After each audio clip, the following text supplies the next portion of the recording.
હવે સિંગ,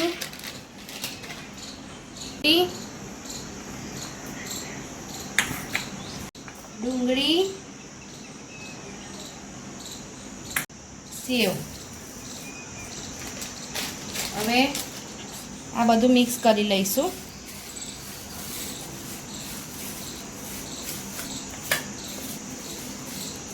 hello friends, આજે આપણે બનાવીશું દાબેલી. એના માટે અહીંયા મેં 500 ગ્રામ જેટલા બટાકા લીધા છે.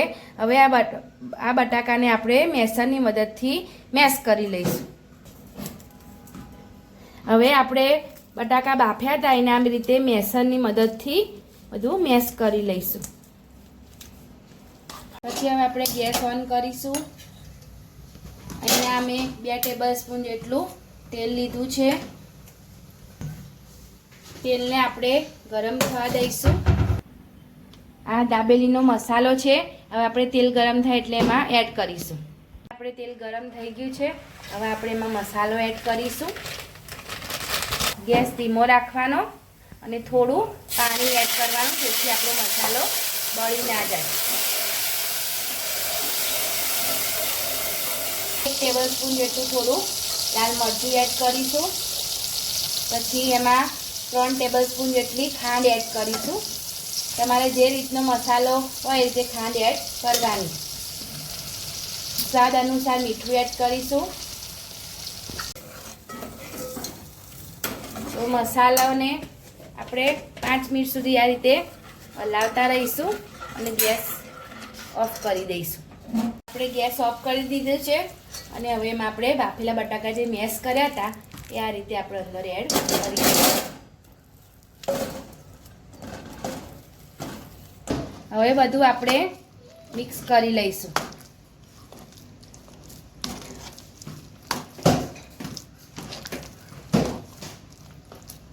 તો આપણો મસાલો મિક્સ થઈને મસ્ત રેડી થઈ ગયો છે. હજુ મસાલા સિંગ બાકી છે, તે આપણે દાબેલી ભરીશું એટલે એડ કરીશું, તેથી પોચી ના થઈ જાય એના માટે લાસ્ટમાં એડ કરવાની.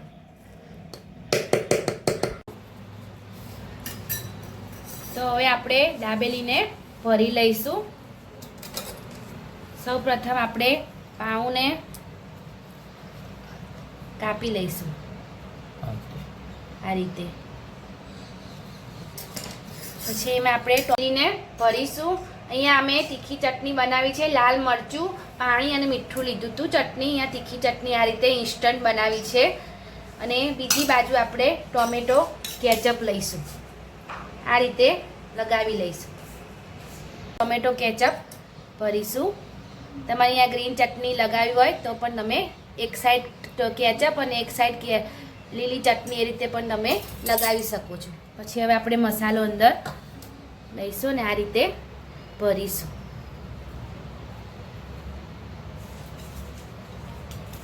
પછી મસાલા સિંગ એડ કરીશું.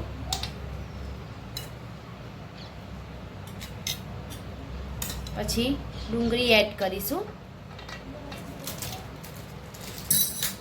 અને તૂટી ફૂટી થોડી એડ કરીશું. તો રેડી છે આપણી ભરીને દાબેલી. હવે એને આપણે શેકી લઈશું.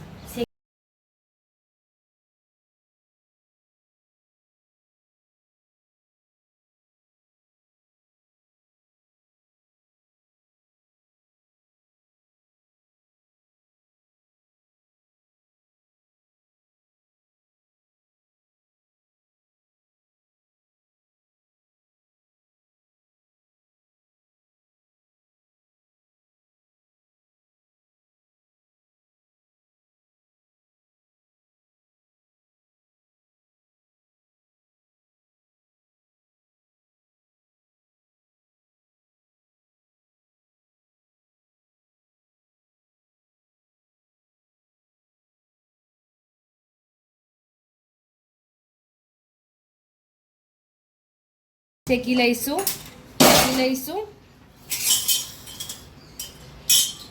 તો આપણે તેલ લઈશું અને દાબેલીને આ રીતે એક બાજુ આ રીતે ગોળ આખી ગોળ ફેરવીને દાબેલીને ચારે બાજુથી આપણે શેકી લઈશું.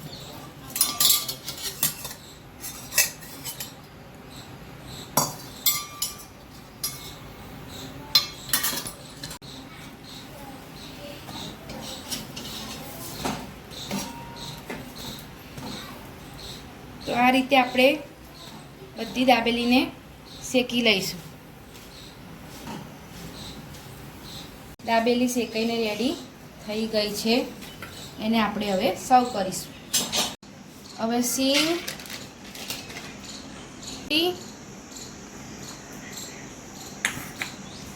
ડુંગળી, સેવ, હવે આ બધું મિક્સ કરી લઈશું.